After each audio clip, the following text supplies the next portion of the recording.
Mwanamke hudharauliwa na mwanaume ikiwa mahusiano yataanzishwa kwa njia hizi tano.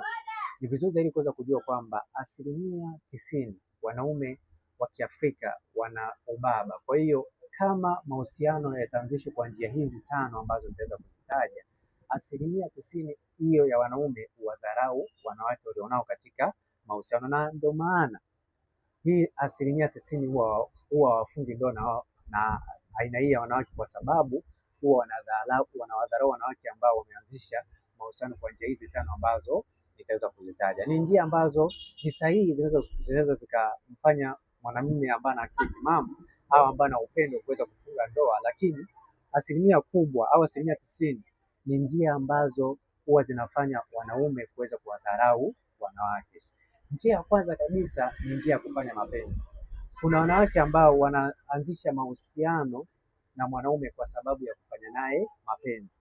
Hii ni njia mojawapo ambayo 90% wanaume huwadharau wanawake. Yaani unakuta mahusiano yameanza kwa sababu mwanamke amelala na huyo mwanaume, na kwa sababu asili ya wanawake kwamba kilala na mwanaume anahisi kwamba anampenda, ili sio kweli. Kwa hiyo hii njia wanaume wengi 90% huwadharau aina hiyo ya wanawake. Na pia njia ya pili ni njia ya kutatuliwa shida zake. Njia yote ya wanawake kuanzisha mahusiano kwa sababu ya kutatuliwa shida zao, 90% ya wanaume huwadharau aina hii ya wanawake. Na pia njia ya tatu ni njia ya kuanzisha mahusiano mwanamke akiwa spare tire. Yaani mwanamume ana mahusiano mengine, lakini mwanamke ana force kuwa na hayo mahusiano. Kwa hiyo hii ni mojawapo ya njia ambayo mwanamke kama ataanzisha hayo mahusiano hudharauliwa na huyo mwanaume. Na pia njia ya nne ni njia ya mwanamke kumtongoza mwanaume.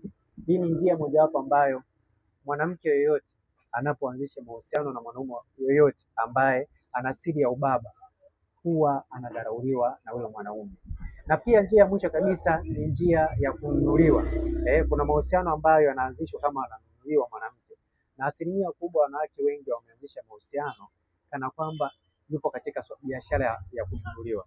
Kwa hiyo hii pia ni mojawapo ya njia ambayo wanawake hudharauliwa na wanaume kwa asilimia kubwa. Kwa hiyo ni muhimu sana kuweza kujua kwamba hizi njia tano ambazo nimeweza kuzitaja, 90% ya wanaume huwadharau wanawake, na ndio maana sio ajabu kumfumania akakataa, au sio ajabu upo katika mahusiano akakwambia na mtu mwingine, sio ajabu. Yani kwa sababu ni mahusiano ambayo yameanzishwa na njia ambayo 90% ya wanaume wana ubaba, hali hiyo inawafanya kuweza kuwadharau wanawake walionao katika mahusiano. Kwa hiyo ni njia ambazo sio nzuri kwa asilimia kubwa ya wanaume ambao